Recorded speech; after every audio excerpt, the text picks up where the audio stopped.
오늘은 하나님 할 말이 있습니다 라는 말씀으로 증거하겠습니다.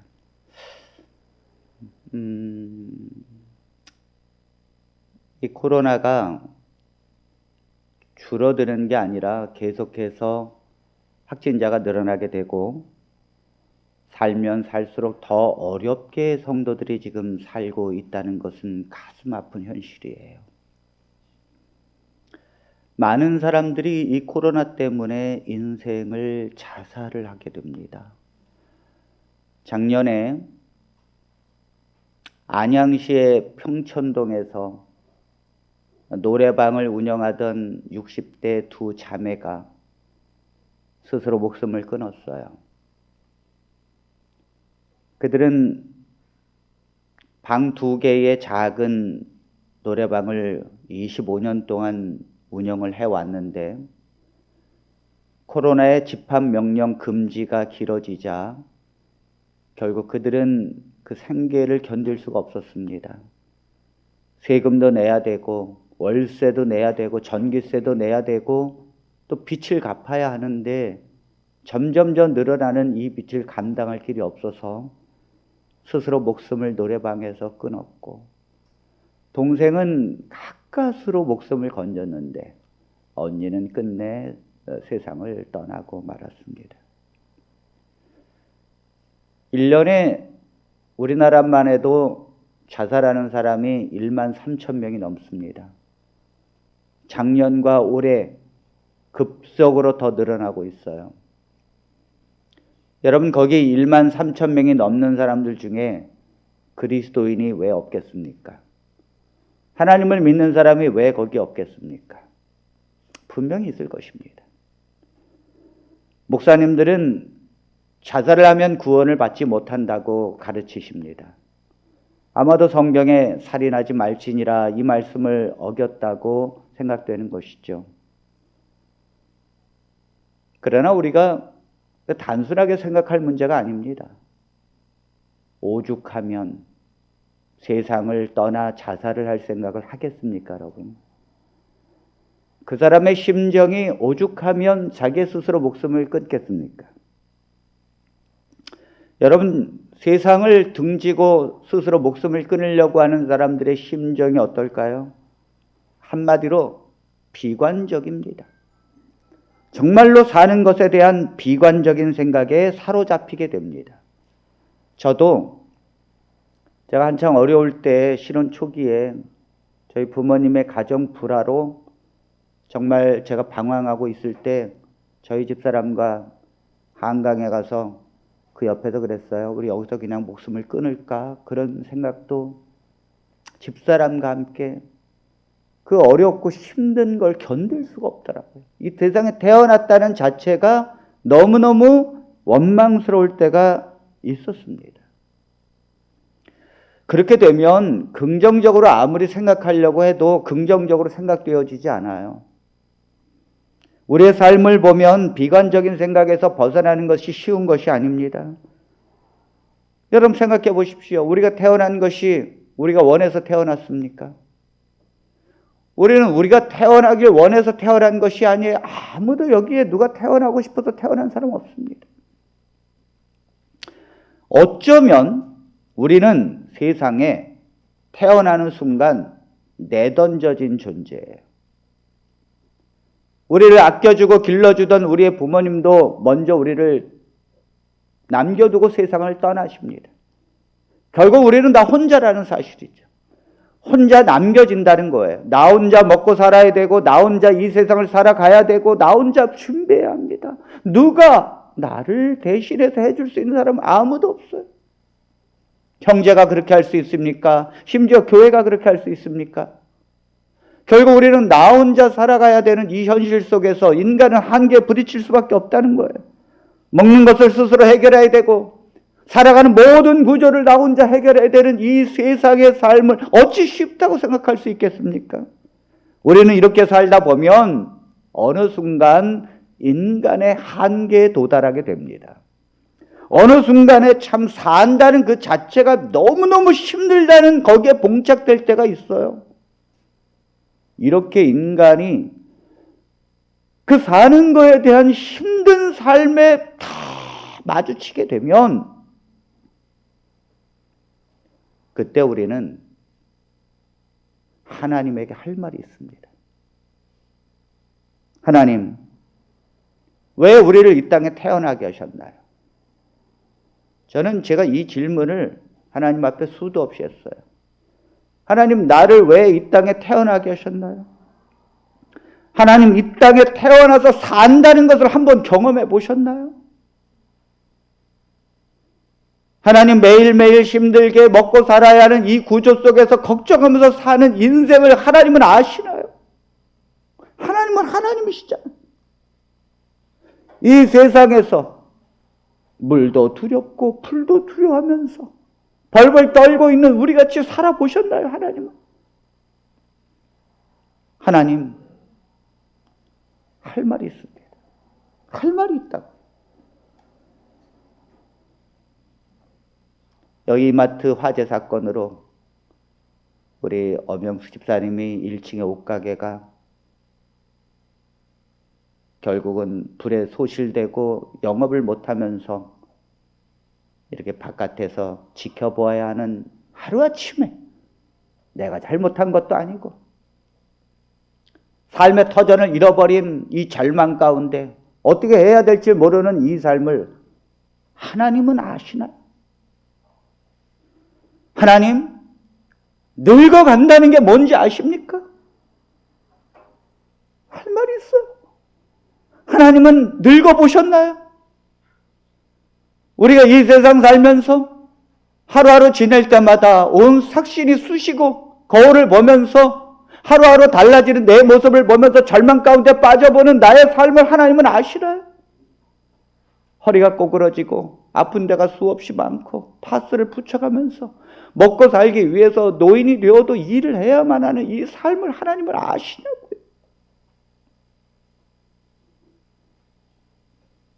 돈 때문에 살고 돈 때문에 초라해지는 이 삶.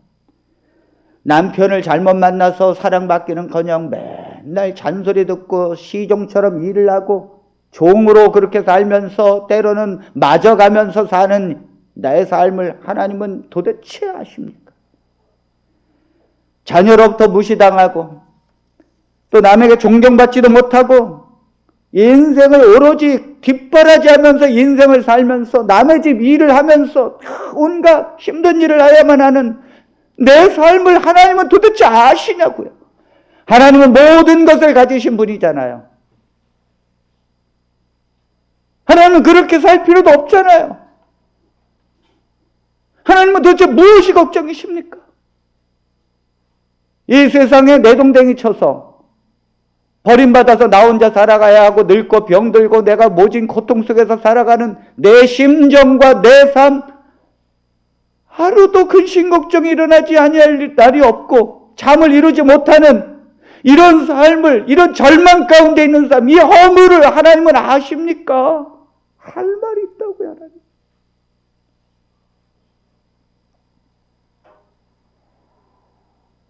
하나님은 불구로 산다, 불구자로, 장애자로 태어나서 정말 서보지도 못한 채 앉아서 기어다니면서 사는 삶을 살아보셨나요?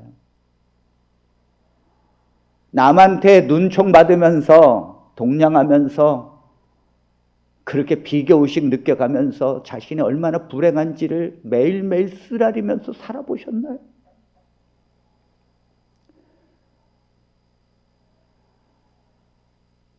코로나로 수많은 사람들이 죽어갑니다. 하루아침에 내 사랑하는 가족을 잃어보셨나요, 하나님은?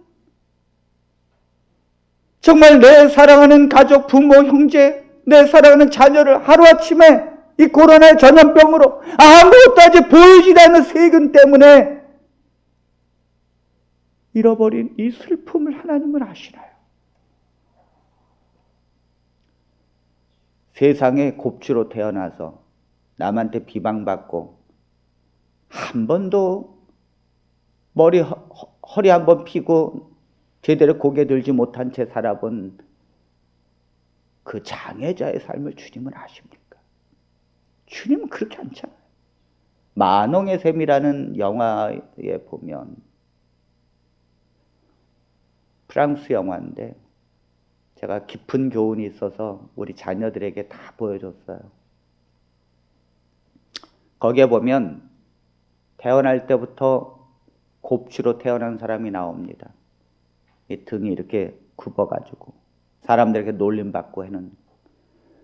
그런데 그 사람이 이제 시골에 가서 농사를 짓고 살아보려고, 그 도시에서 살기 너무 힘들어서 이제 시골에서 농사 짓고 살아보려고. 근데 거기에는 이 산으로 되어 있는 산간지방이라 샘이 없어요. 오직 비에 의존해서 농사를 지어야만 합니다. 그래서 농사를 짓고 희망을 걸고 그 땅을 일구고 씨앗을 뿌렸어요. 이 싹이 자라나고 이제 어느 정도 이렇게 자라나는데, 그만 비가 오지 않는 것입니다. 비가 와야 되는데 이 비를 매일매일 기다려도 비가 오지 않아요. 저 먼 곳에 샘에서 물을 길러오고 뿌려봐도 노새가 지치고 그 샘이 다 마를 정도로 다 해도 이 많은 작물을 적실 수가 없는 것입니다. 하늘에 비가 내려와야 사는데 어느 날 밤에 그렇게 잠도 못 이루고 걱정의식 속에 쌓이는 이 곱추가 밤에 천둥번개가 막 치는데 드디어 비가 내리려나 보다. 그래가지고 밭에 가서 보니까 비가 오는데 여기만 안 와. 여기만 구름이 막 비가 내리는데 절로 해서 절로 지나가는 거예요. 여기만 안 오고 지나가는 거예요. 그때 그 한밤중에 이 곱추가 하나님 앞에 외칩니다. 하나님, 나 곱추로 태어났어요. 나 곱추로 태어났다고요. 하나님, 왜 내게 피를 주시지 않습니까? 하나님, 왜 나 곱추로 태어났다고요. 이 말이 뭡니까? 나 하나님이 곱추로 태어나게 했잖아요. 그런 내게 더 은혜를 베풀어 주어야지 왜 내게 비도 안 내리고 그냥 지나가냐고요. 하나님, 당신이 말이 있으면 할 말을 해보시라고요. 이 말이에요. 이게 절규를 하는데 참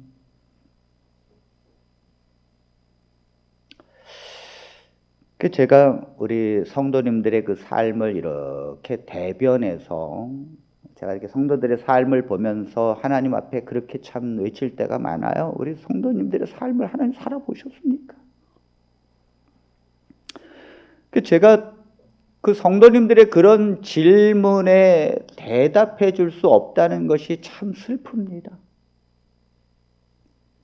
하나님은 이 모든 질문에 침묵하십니다. 제가 성경에 지금까지의 그런 질문, 왜 불구자가 태어났습니까? 왜 하나님을 믿는데도 왜 하나님께서 이 백성을 돌보지 않으십니까? 왜 우리는 이렇게 절망 가운데 살아야 되는지에 대한 모든 성도들의 그 하나님께 할 말이 있다고 하는 이 질문에 제가 성경을 수없이 봤어요. 나와 있지 않아요. 해답이 없어요.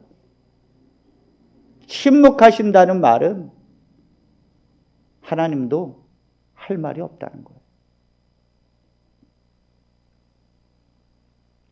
왜냐하면 우리가 이렇게 고통 중에 사는 것이 하나님이 원하시는 것이 아니기 때문입니다. 이렇게 절망 가운데 매일매일 사는 것이 하나님이 바라시는 것이 아니기 때문이에요. 하나님이 원치도 않고 바라지도 않는데 우리가 살게 되는 거예요. 여러분, 사실 이 모든 것에 대한 책임은 하나님께 있는 것이 아닙니다. 하나님께 책임이 있으면 대답을 하시겠죠. 그래서 침묵하셔요.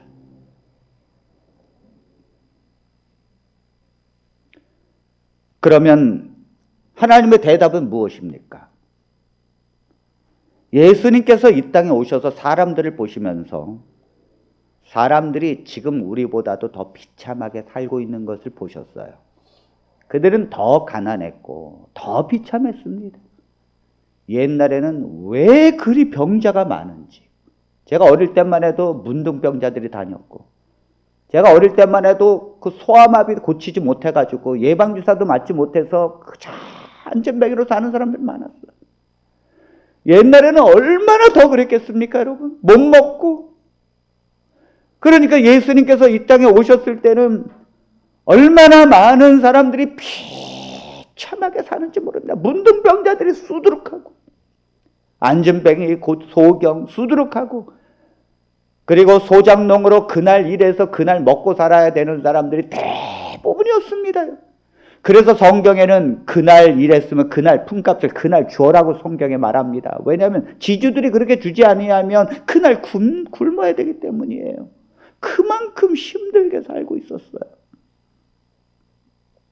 사람들은 구걸하고 종처럼 일하고 매일매일 고기를 잡지 않으면 살 수 없는 그런 비참한 삶 속에 주님이 이 땅에 오셔서 사람들을 보시고는 그들을 불쌍히 여기셨다는 것입니다. 하나님이 그들을 불쌍히 여겼다는 거예요.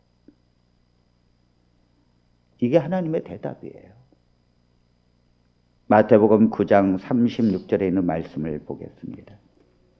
무리를 보시고 불쌍히 여기시니 이는 그들이 목자 없는 양과 같이 고생하며 기진함이라.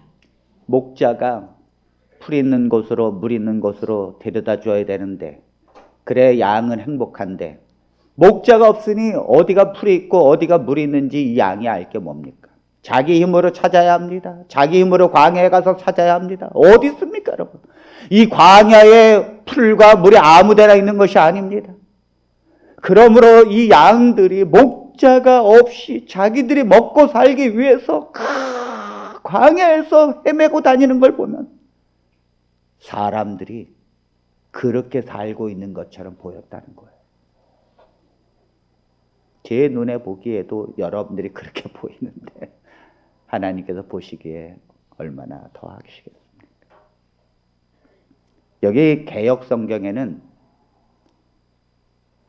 불쌍히 여기다라는 말을 민망히 여기시니 이렇게 나옵니다.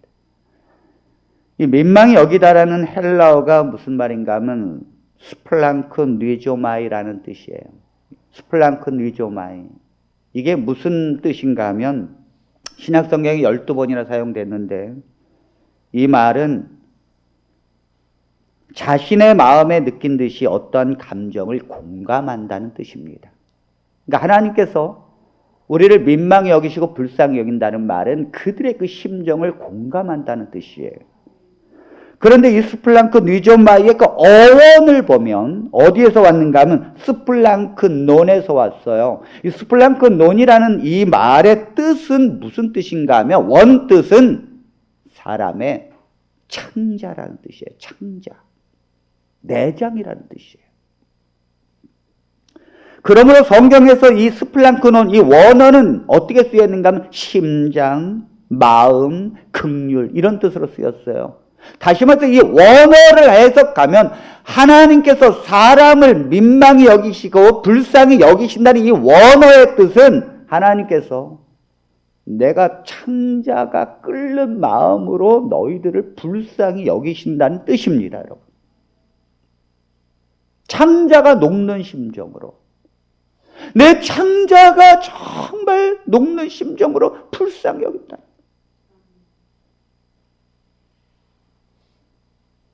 지치고 학대받고 근심걱정 속에 사는 수많은 사람들을 보면서 예수님은 창자가 끊어지는 심정으로 그들을 바라보셨다는 것입니다. 사람들은 병자가 있고 그 고통 속에서 구걸하면서 살고 있는 것을 보시면서 예수님은 창자가 끊어지는 심정으로 그들을 보셨다는 거예요. 여러분, 희망이 없이, 소망이 없이 종처럼 살고 마귀의 종처럼 사는 그들을 보시면서 예수님은 창자가 끊어주셨어요. 예수님을 거절하고 하늘에 소망을 두지 못하고 받아들이지 않는 제사장들과 바리새인들을 보시면서 예수님은 창자가 끊어지는 심정으로 그들을 보셨습니다. 예수님은 죄 때문에 나면서부터 안전뱅이로 살아야 되고 또 죄의 영향으로 소경으로 앞을 보지 못하면서 그렇게 지팡이로 살고 있는 사람들을 보시면서 예수님은 우리의 대답이 뭐냐? 예수님의 대답이 뭐냐? 창자가 끊어지는 아픔으로 겪으셨다는 거죠. 그걸 보시면서 사복음서에 보면 어떨 때는 예수님에게 오지도 않았는데 주님이 그냥 일방적으로 병을 고치는 장면이 많이 나옵니다. 왜요? 창자가 끊어지는 심정이 있는데 그가 예수님께 고침을 받는 게 무슨 의미가 있어요? 내가 그들을 너무 불쌍히 여기는데 그들을 보면 그냥 이 창자가 녹는 마음인데 그러니까 주님이 다 고쳐주시는 거예요. 그냥 주님이 보여지는 건 다 고쳐주는 거예요. 여러분들이 아주 이 세상 살면서 힘이 들고 의욕이 없을 때 하나님은 창자가 끊어지는 심정으로 여러분들을 바라보십니다. 아멘. 여러분들이 삶의 터전을 잃어버려서 한순간에 낙심되어졌을 때 하나님은 창자가 끊어지는 심정으로 여러분들을 보십니다.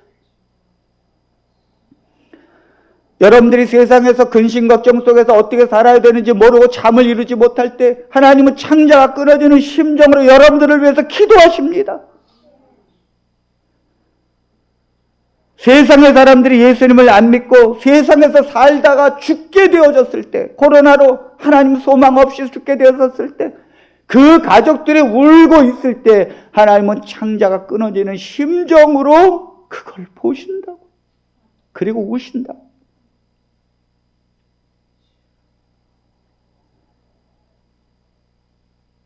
이 하나님은 창자가 끊어지는 마음이 있으시니까 이 땅에 오신 거예요. 하늘에서 여러분들 같으면 자녀가 그런 어렵고 힘든 상황에 있어서 고통 중에 있을 때 그걸 바라보는 여러분들이 창자가 안 끊어지겠습니까? 여러분들이 그걸 지켜만 보시겠습니까? 하나님이 이 땅에 오신 이유는 간단한 거예요. 하나님은 창자가 끊어지는 심정이기 때문에 오신 거예요. 주님이 이 땅에서 그것을 표현하셨어요. 예수님께서 십자가에 달려 돌아가실 때 그 군인들이 예수님의 옆구리를 이렇게 찌르니까 원래는 이렇게 피가 나와야 되잖아요. 성경에 물과 피가 나왔더라라고 말합니다. 자, 요한복음 19장 34절에 있는 말씀을 보겠습니다. 그 중 한 군인이 창으로 옆구리를 찌르니 곧 피와 물이 나오더라. 원래 사람은 피가 나와야 되는데 왜 예수님은 피와 물이 나왔을까? 이 피와 물이 이게 굉장히 예수 그리스도가 우리를 얼마나 애타게 사랑하신지에 대한 증거예요. 이 100년 전에 예수님이 왜 옆구리가 피와 물이 같이 나왔는가를 증명한 사람이 있습니다. 영국의 의학협회의 회장이 이걸 주장했어요. 이 이론을. 왜 물과 피가 나올 수밖에 없었는가, 그리스도가. 물과 피가 인간에게 나올 수 있다는 거예요. 어떨 때 나오는가 하면 심장에 굉장한 압박을 받게 되면 이 심장이 팽창하게 됩니다. 팽창하게 되면 심장 옆에 한 주머니가 있다는 것입니다. 그 피가 고일 수 있는 곳이 있다는 거죠. 그곳에 있으면 이 피가 혈청은 가라앉고 위에는 맑은 물이 고여진답니다. 갑자기 이 심장에 굉장한 압박을 받게 되면 피가 옆으로 흐르면서 주머니로 모이게 되고 혈청은 가라앉고 맑은 물만. 원래 피라는 것이 여러분 액체 아닙니까? 그게 분리가 된다는 거예요. 그래서 예수님은 우리의 모든 죄를 짊어지시고 우리를 불쌍히 여기시면서 그 충격과 그 마음의 육신이 감당할 길이 없어서 예수님은 기도하시면서 이 심장이 파열됐다는 거예요. 이걸 프랑스 의학회와 이태리 의학회가 증명을 했습니다. 예수님이 왜 물과 피가 나왔는지. 그때의 군사가 옆구리를 찔렀을 때 그 물주머니를 찔렀다는 거예요. 그때는 피와 물이 같이 흘러나올 수밖에 없다는 거죠. 예수님은 원래는 십자가형이라는 게 며칠씩 달려서 사람들에게 이렇게 보여지면서 죄를 진 자는 저렇게 죽는 것이다 라고 보여지는 것으로 죽는 것인데, 예수님은 달리신 지 6시간 만에 돌아가셨어요. 왜냐하면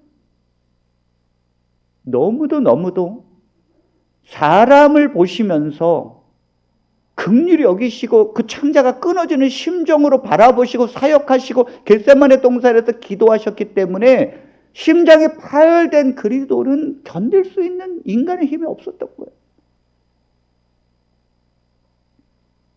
여러분, 그러므로 하나님 내가 이렇게 힘들고 어렵고 살고 내가 이렇게 절망 중에 살고 내가 삶의 염려 속에 살고 이걸 하나님 아십니까? 라는 우리의 질문에 하나님은 내가 너희를 창자가 끊어지는 심정으로 보고 있다고 말합니다.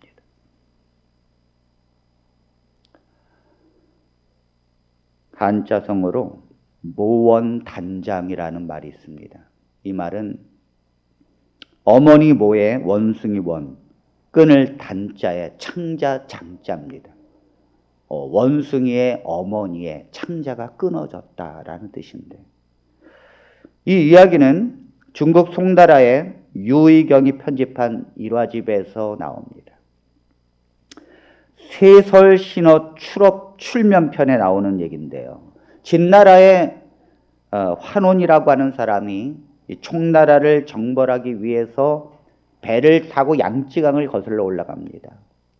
그 양쯔강 중류 정도 갔을 때 수많은 배를 이제 나누어서 군사들을 싣고 이 총나라를 정벌하러 환원이 가고 있을 때, 환원이 탄 배가 그 양쯔강의 아주 좁은 구역을 통과하고 있었어요. 그때 그 한 군사가 그 양쯔강 옆에도 놀고 있는 어린 원숭이 한 마리를 잡았어요.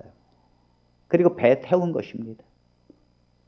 근데 이 원숭이 엄마가 그걸 보고는 이 배가 양쯔강을 향해서 계속 전진하고 있을 때 그 양쯔강을 따라서 이 엄마가 잃어버린 자기의 이 새끼 원숭이를 계속해서 따라오는 거예요.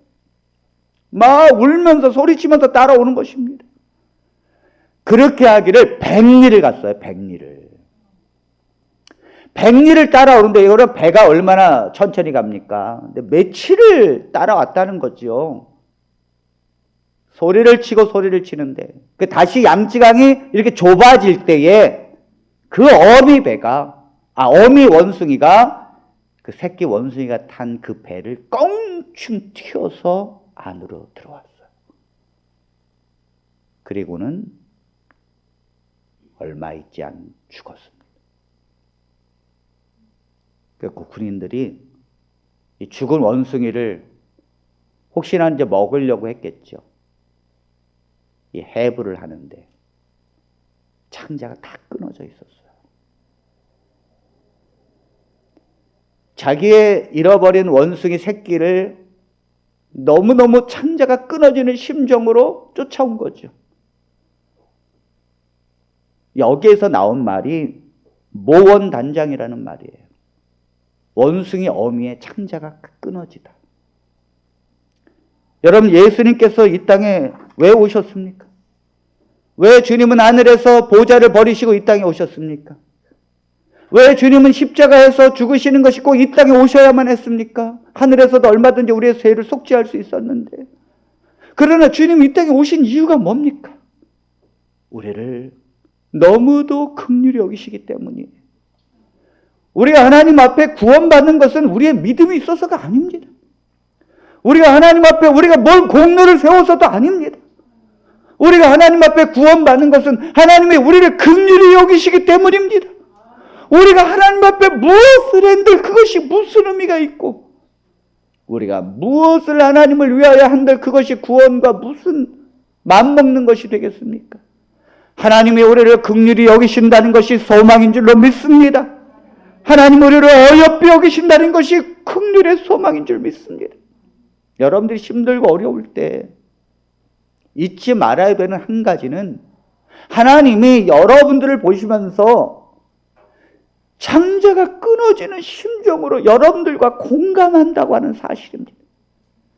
여러분들의 남편이, 여러분들의 아내가, 여러분들의 부모가 여러분들 옆에 있지 않는다 할지라도, 여러분들을 이해하지 못한다 할지라도 여러분 소망을 버리지 마시게 되길 바랍니다. 절망하지 마세요. 왜냐하면 하나님이 여러분들 가운데 함께 계시기 때문입니다. 하나님의 대답은 그거. 요한복음 11장 33절로 35절에 나사로의 무덤에서 주님은 우십니다. 자, 한번 보겠습니다.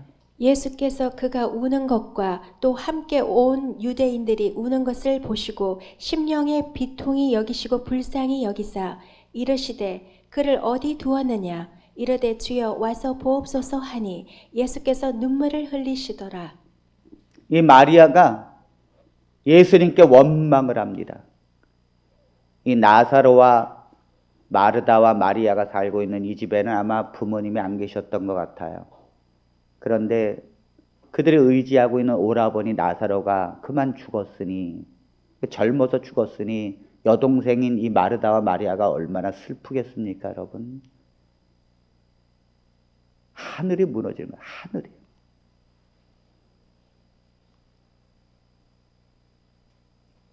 저희 그 형제들이 모이면 맨날 똑같은 얘기 하는데, 아유, 요즘엔 그래서 모이고 싶지 않을 때가 있어요. 맨날 모이면 그 엄마 돌아가신 얘기, 맨날 그 얘기 하는데. 하루아침에 어머니가 세상을 떠나니까 그 절망감이 인생에서 하늘이 무너진다는 게 뭔지, 정말로 앞이 캄캄하고 노랗다는 게 뭔지는 전 어렸을 때 경험했어요. 근데 제가 저만 그렇게 경험했는 줄 알았더니 우리 여기 성도님들 중에서도 더 어렸을 때 어머님을 여인 분들이 있더라고요. 아, 제가 참. 그러니까 이 마리아가 예수님을 보면서 원망합니다. 주님이 계셨으면 내 오라비가 죽지 않았을 텐데 어디가 계셨느냐? 왜 이제 왔느냐고. 그 나흘이나 죽은 지 나흘이나 된 이 나사로의 무덤에 가서 이렇게 보니까 그 유대인들이 막 우는 거예요. 이 유대인들도 그 부모 없이 살고 있는 이 나사로의 죽음 때문에 참 너무너무 슬픈 거죠. 막 우는 거예요. 그랬더니 예수님께서 심령의 비통이 여기시고 불쌍히 여기사 그러셨잖아요. 그러니까 사람이 죽어가는 걸 보면서, 죽는 걸 보면서, 무덤에 잠사는 걸 보면서 사람만 우는 게 아니라 그걸 바라보시는 하나님이 불쌍히 여기시고 비통해 한다는 거예요. 비통해 한다는 거예요. 왜 하나님이 비통해 하십니까? 원래 하나님이 사람을 죽지 않게 창조하셨습니다. 사람이 죽지 않아도 되는 거였어요. 하나님이 사람을 죽지 않게 창조하셨어요. 늙지 않게 창조하셨습니다. 영원히 살게 창조하신 것입니다. 그러나 죄 때문에 인간이 늙고 병들고 결국 이 땅에서 흙으로 돌아가는 이 삶을 보면서 얼마나 하나님이 비통해 하십니까? 우리는 우리의 죄 때문에 죽는다 해도 하나님은 도대체 무슨 죄입니까? 그걸 바라보는 하나님은 무슨 죄예요? 여러분, 자녀가 잘못해서 교도소에 가서 수감되는 것은 자녀가 죄 때문에 그렇게 된다 할지라도 부모가 무슨 죄입니까? 부모가 무슨 죄 때문에 그것 때문에 보면서 가슴 아파하고 인생을 힘들게 살아야 합니까? 전 처음에 하나님 할 말이 있습니다. 근데 제가 가만히 설교를 하면서 하나님이 우리에게 할 말이 있대. 하나님. 너 때문에 내가 얼마나 고통스럽고 힘든 줄 아느냐. 그러니까 하나님이 할 말이 있다는 거예요. 죄는 네가 졌는데 하나님이 왜 죽어야 되는지 하나님이 할 말이 있대. 너 때문에 내가 얼마나 이 세상의 기쁨을 잃어버렸는지. 모든 만물을 지으시고 기쁨이 하나님인데 기쁨을 잃어버린 하나님이 뭐 때문에 기쁨을 잃어버려야 되느냐. 하나님이 할 말이 있다십니다.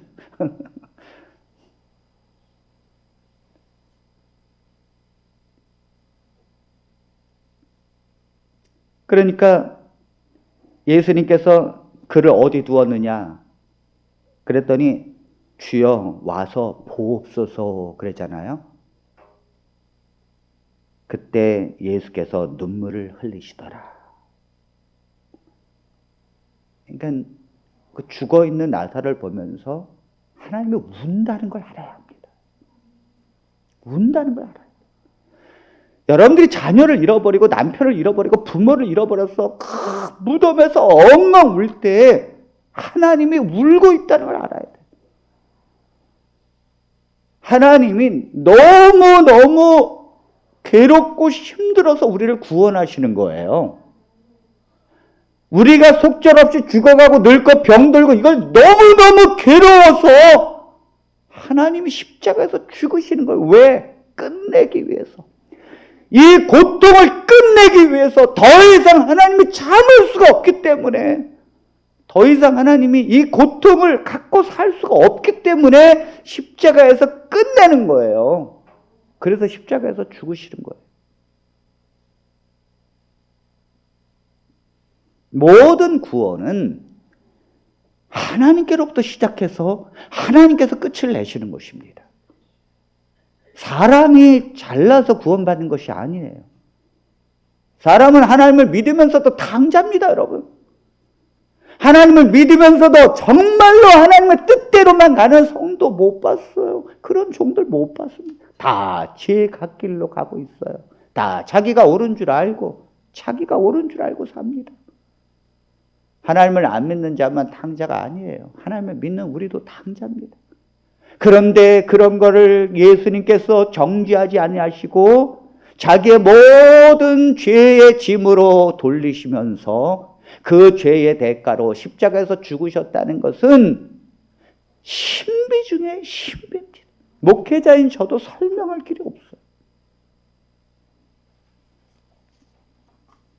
여러분, 창자가 끊어지는 듯한 심정의 최고점은 보좌를 떠나서 그 창자가 끊어지는 그 대상과 함께 하시는 것이 하나님의 방법이에요. 하나님 할 말 있습니다. 왜 우리가 고통 중에 있을 때, 왜 우리가 절망 중에 있을 때, 하나님 왜 나를 태어나게 하셨나요? 내가 이렇게 슬퍼하고 고통 중에 사는 것은 하나님 아십니까? 라는 질문에 하나님이 대답은 그냥 내가 너와 옆에 함께 있겠다는 거죠. 그게 말씀이 육신이 되셨다는 거예요.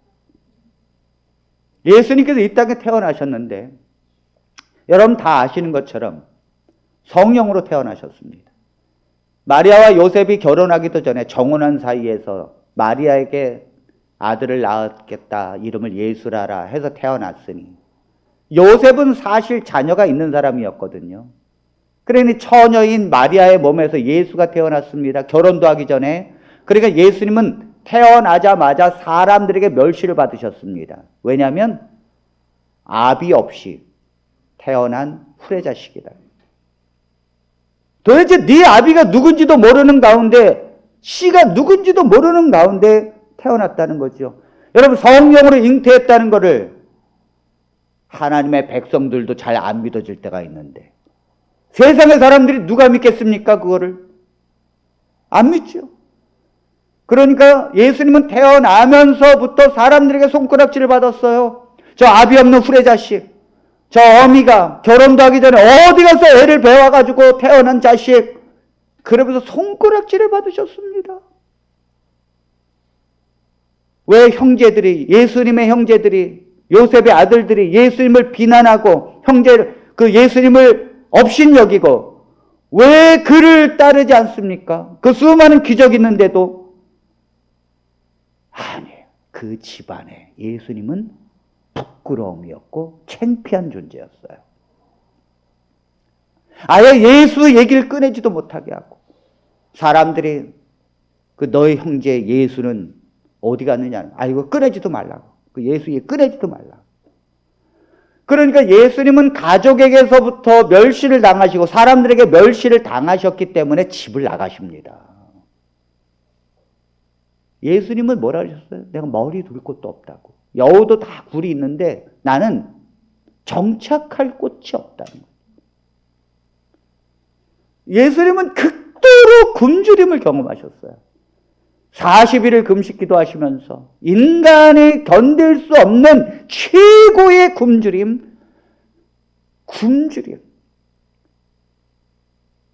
먹지 못하는 게 뭔지, 배고프다는 게 뭔지, 집이 없다는 게 뭔지, 멸시받는다는 게 뭔지, 사람들에게 버림받는다는 게 뭔지, 배신당하는 게 뭔지, 이거를 이 땅에서 사신 이유가 뭡니까? 왜 주님은 이 땅에 오셔서 우리 죄를 속죄하기만 하면 됐지, 왜 이런 삶을 스스로 자처하셨습니까? 요셉이 마리아가 잉태됐다는 소식을 듣고는 조용히 끊고자 할 때 천사가 요셉에게 나타나서 이렇게 말합니다. 마리아에게서 성령으로 잉태한 것이니 너는 두려워 말고 그를 인정하고 그 이름을 아들을 낳을 것이다. 처녀가 그 이름을 임마누엘이라 하라. 이는 번역하면 하나님이 너희와 함께 하시다라는 뜻이니라. 예수님의 그 이름을 번역하면 하나님이 우리와 함께 하시다. 이게 무슨 말이에요? 하나님은 우리가 힘들게 살고, 우리가 비난받고 살고, 우리가 절망 가운데 살고, 우리가 배신당하고, 우리가 정말로 소망이 사라진 인간의 허물을 하나님은 함께 하시고자 오셨다는 거예요. 아멘. 아멘. 예수님을 믿는다는 게 무엇입니까? 예수 그리스도를 믿는다는 게 뭐예요? 그분이 나를 불쌍히 여기시고, 그분이 내가 힘들고 항상 있을 때 언제나 나와 함께 하신다는 것을 믿는 것입니다. 아멘. 아멘. 아멘. 그러므로 하나님의 백성들은 어떻게 살아야 합니까? 저 성도가 힘들 때 소 닭 보듯이 사는 게 아니에요. 왜 우리가 교회가 사랑이 없습니까? 적어도 복음을 말하고 있는 제가 담임하고 있는 교회라면 전 사랑이 없는 것이 용납이 되지 않아요. 왜냐하면 왜 우리가 사랑이 없는가? 사랑이 없는 것은 하나님의 사랑을 모르기 때문에 그래요. 내가 힘들고 괴로울 때 성령으로 하나님이 나와 함께 하신다는 것이 확 느껴지면 울고 그 하나님을 너무너무 감사하게 생각해요. 이거를 이해하게 되면 성도가 어렵고 힘들 때 다가가게 되는 거예요. 다가가게 돼요. 왜? 하나님이 그렇게 하시니까. 내가 그런 하나님의 은혜를 받으니까 다가가게 되는 거예요. 이게 뭐 훈련되고 교육받아도 되는 게 아니에요. 그러니까 우리 성도님들이, 우리 엄영숙 집사님이 이제 삶의 터전을 잃었잖아요. 그럼 다가가세요. 아유, 난 쑥스러운데. 아니, 다가가세요. 아니, 난 말주변이 없는데. 아니, 다가가시라니까요. 여러분들 다가가지 못하는 이유는 여러분들이 아직도 하나님이 임마누엘 계시는 하나님인 줄 알지 못하기 때문이에요. 내가 힘든데, 내가 더 힘들단 말이야. 나도 절망 중에 있어. 나도 소망이 없다고. 나도 교회 나오기 힘들다고. 이렇게 생각하니까 다가가는 게 안 되는 거예요. 하나님이 임마누엘 하나님이시고, 하나님이 나를 위해서 죽으셨고, 하나님이 내 모든 걸 보시면서 긍휼히 여기시고 불쌍히 여기신다는 이 말씀이 안 믿어지니까, 이것이 영으로 내 마음 가운데 안 믿어지니까 다가갈 수 있는 힘이 없는 거예요. 아니, 그렇지 않다고. 오늘 주님께서 우리에게 말씀하십니다. 하나님 우리를 얼마나 민망히 여기시는지. 민망히 여기신다는 뜻이 뭡니까? 여러분들이 내가 민망하다 이 말이 왜요? 책임이 뭐예요? 자기에게도 있다는 말 아니에요? 그래서 주님은 이사야서 53장 3절로 4절에 이렇게 이 땅을 사셨습니다. 그는 멸시를 받아 사람들에게 버림받았으며 강고를 많이 겪었으며 질고를 아는 자라. 마치 사람들이 그에게서 얼굴을 가리는 것 같이 멸시를 당하였고 우리도 그를 귀히 여기지 아니하였도다. 그는 실로 우리의 질고를 지고 우리의 슬픔을 당하였거늘 우리는 생각하기를 그는 징벌을 받아 하나님께 맞으며 고난을 당한다 하였노라. 예수님은 멸시를 받아서 사람들에게 버림을 받았고 간고를 많이 겪었으며 주님은 간고를 많이 겪었습니다. 질고를 아는 자라, 질병의 고통을 아는 자라는 거예요. 주님은 질병을 경험한 적이 없는데 질병의 고통을 아신다는 거예요. 아멘. 아멘. 하나님이 내 고통을 아십니까? 하나님 하루살이처럼 고민하면서 살고 있는 내 고통을 아십니까? 하나님, 내가 정말 이 삶의 터전을 잃어버리면 내가 기쁨이 사라지고 절망 가운데 있는 내 한계를 하나님은 아시냐고요? 하나님이 아신답니다. 왜 어떻게 아십니까? 하나님이니까 다 안다는 거예요. 하나님이니까. 내가 그거 모르면 하나님이겠느냐? 하나님이 다 안다는 거예요. 그는 실로 우리의 질고를 지고 우리의 슬픔을 당하셨고요. 아는 것뿐만이 아니라 그 모든 질고를 자신에게로 돌리시고. 그러니까 여러분들, 죄라는 게 다 죄 때문에 우리가 이런 고통이 있고 절망이 있고 다 허무가 있는 거거든요. 이 모든 것을 하나님은 다 자신에게로 짊어지시고 가셨다는 거예요. 그러니까 예수님을 진정으로 믿으면 평강이 오는 것입니다.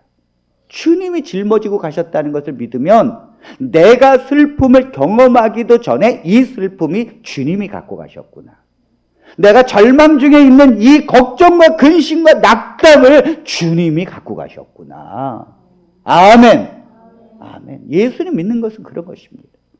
여러분, 이 말씀은 이스라엘 백성들에게 주신 것입니다. 이 이사야서의 이 말씀은요, 이스라엘 백성들이 포로로 끌려가기 전에 주신 거예요. 이스라엘 백성들이 포로로 행여나 끌려가게 되면 이 말씀으로 희망을 얻으라고 주신 것입니다.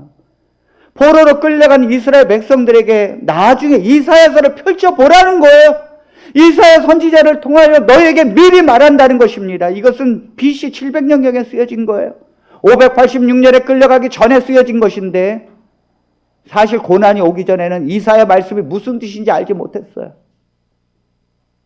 그러나 포로로 끌려가서 고통 중에서 살 때 그들은 이 말씀이 무슨 뜻인지 알고 이것이 소망이 되었습니다.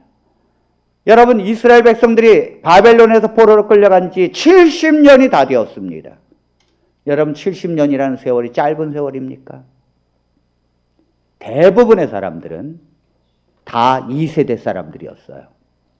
우리가 여기 왜 이 페르시아에 사는지도 모르고, 우리의 부모님은 왜 이곳에 끌려왔는지도 모르고, 그리고 우리의 고향이 저 예루살렘이라는 것도 까마득히 잊어버린 채 살고 있는 지 70년이 지났습니다, 여러분. 이스라엘 백성들에게 노예로 살고 이방 땅에서 핍박받으면서 사는 그들에게 희망이 뭡니까 도대체? 그들은 하나님께 하나님 할 말이 있습니다라고 말합니다. 할 말이 있다고요. 그래 뭐냐? 왜 우리가 이방 땅에서 살아야 합니까? 도대체 우리는 왜 무엇 때문에 이방 땅으로 끌려온 것입니까? 도대체 우리의 조상들의 죄가 무엇이 크길래 하나님은 이토록 우리를 고통 가운데 두십니까? 하나님, 왜 우리는 출세길도 막히고, 왜 우리는 우리의 나라를 잃어버리고, 우리가 도대체 왜 이렇게 살아야만 합니까? 하나님, 절망 중에 있는 우리에게 하나님 말해보십시오. 이것이 이스라엘 백성들의 호소였어요. 바벨론 강가에서 그들은 노래를 부르면서 하나님 돌아가고 싶습니다. 돌아가고 싶어요. 왜 언제까지 우리가 이렇게 살아야 합니까? 이것이 이스라엘 백성들의 고통이고 호소였습니다. 그때 주님의 대답이 무엇입니까? 하나님의 대답이 무엇입니까? 위로입니까? 내가 너희와 함께 하겠다는 것입니까? 아닙니다. 그때 하나님의 대답은 그래서 이 모든 것을 끝내기 위해서 고통을 끝내고 허물을 끝내고 죽음을 끝내고 모든 걸 끝내기 위하여 그리스도가 이 땅에 오실 것이라는 것이 메시지였어요. 이사야 53장은 그리스도가 오신다. 그리스도가. 이방 땅으로 끌려가기도 전에 너희들이 그 고통 중에서 무엇을 바라봐야 되느냐? 그리스도가 오신다는 걸 바라봐야 된다. 십자가에서 그리스도가 어떻게 죽을 것이라는 걸 바라봐야 된다. 여러분, 다니엘서는 포로 중에 끌려있는 이스라엘 백성들에게 다니엘을 통하여 주신 말씀입니다. 그 다니엘서의 키포인트가 뭡니까? 70일에. 70일에가 뭐예요? 예수 그리스도가 오신다는 거죠. 이 땅에 예수 그리스도가 오셔서 죄악을 끝내시겠다는 것입니다. 예수 그리스도가 오셔서 영원히 죄를 속죄하신다는 것이 70일의 주제예요. 주님은 우리를 위로하실 뿐만 아니라 우리와 함께 하실 뿐만 아니라 십자가를 바라보라는 거죠. 너희의 모든 허물을 끝내고 너희의 고통을 끝내고 너희들의 눈물을 끝내기 위하여 심지어 사망으로 가는 그 사망을 끝내기 위하여 십자가를 지겠다는 거예요. 이것이 이사야서예요. 여러분, 왜 하나님이 징계를 받으셔야 합니까? 왜 주님이 그 길을 가셔야 합니까? 하나님이 그만큼 우리를 사랑한다는 거예요. 아멘. 아멘. 이사야 53장 5절로 6절을 봅니다. 그가 찔림은 우리의 허물 때문이요 그가 상함은 우리의 죄악 때문이라. 그가 징계를 받음으로 우리는 평화를 누리고 그가 채찍에 맞음으로 우리는 나음을 받았도다. 우리는 다 양 같아서 그릇 행하여 각기 제 길로 갔거늘 여호와께서는 우리 모두의 죄악을 그에게 담당시키셨도다. 그분이 찔림은 우리의 허물 때문인데 그분은 징계를 받음으로 우리가 평화를 누리게 되고 그 채찍에 맞음으로 우리가 나음을 받는 건데 우리는 다 양 같아서 각기 제 길로 갔고 우리가 제 길로 가는 것을 보시면서도 하나님은 모든 우리의 죄를 예수 그리스도에게로 담당시키셨다는 거예요. 우리가 죄를 짓는 걸 보시면서도 우리 하나님을 불신하는 걸 보시면서도 우리가 하나님을 거부하는 걸 보시면서도 우리가 하나님께 원망하는 걸 보시면서도 우리가 하나님을 없다고 말하는 걸 보시면서도 여호와 하나님은 우리 모든 죄악을 그리스도에게로 담당시키시고 있다는 사실이에요. 그리고 그리스도를 십자가에서 우리의 죄 때문에 죽게 하셨다는 사실. 왜입니까? 왜 주님은, 왜 하나님은 그 길을 가셨습니까? 예수님은 우리의 고통을 끝내시기 위해서 십자가에서 죽으신 줄로 믿습니다.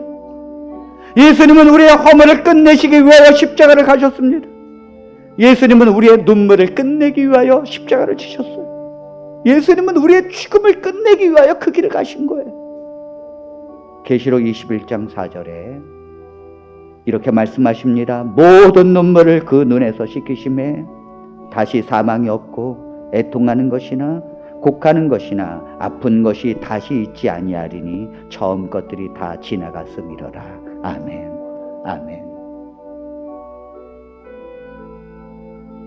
우리의 모든 눈물을 그 눈에서 씻기시는 것입니다. 이제 울지 말라고 하는 거예요. 이제 죽지 않아도 된다는 거예요. 이제 너가 낙심중에 있지 않아도 된다는 거예요. 이제 먹고 살기 위해서 발버둥 치지 않아도 된다는 거예요. 영원한 생명을 얻은 채 죽지 아니할 몸으로 우리를 변화시켜서 구원을 주시겠다는 거죠. 이제는 사망이나 애통하는 것이나 곡하는 것이나 심지어 아픈 것도 있지 아니하리니 처음 것들이 다 지나갔어요. 그 옛날에 그런 것들이 다 지나가고 추억이 되어버렸다는 거죠.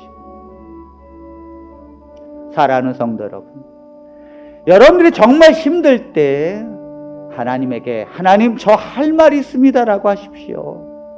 하나님 다 들어주십니다. 여러분들 정말로 괴로울 때 하나님 저 할 말이 있습니다 하고 부르짖으십시오.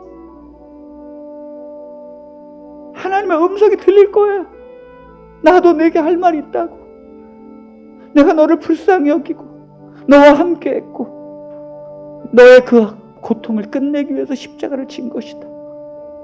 하나님도 할 말이 있으신 것입니다. 사랑하는 성도 여러분, 우리 이런 말씀을 굳게 믿고 우리의 모진 고통을 이겨내시게 되기를 바랍니다. 하나님의 은혜로 우리가 이 땅에 사는 것이 얼마나 큰 은혜인지를 깨닫고 날마다 그 하나님께 영광을 돌리시게 되기를 바랍니다. 믿음이 연약한 우리를 긍휼히 여기시고 끝까지 우리를 인도하시는 하나님의 놀라운 사랑을 인하여 하나님께 영광을 돌리시게 되기를 바랍니다. 주님의 그 사랑이 일주일 동안도 우리 성도들의 심령과 그 가정에 차고 넘쳐서 힘이 되고 용기가 되고 삶에 하나님께 영광이 되는 귀한 삶이 되시기를 간절히 바라면서 말씀을 마칩니다.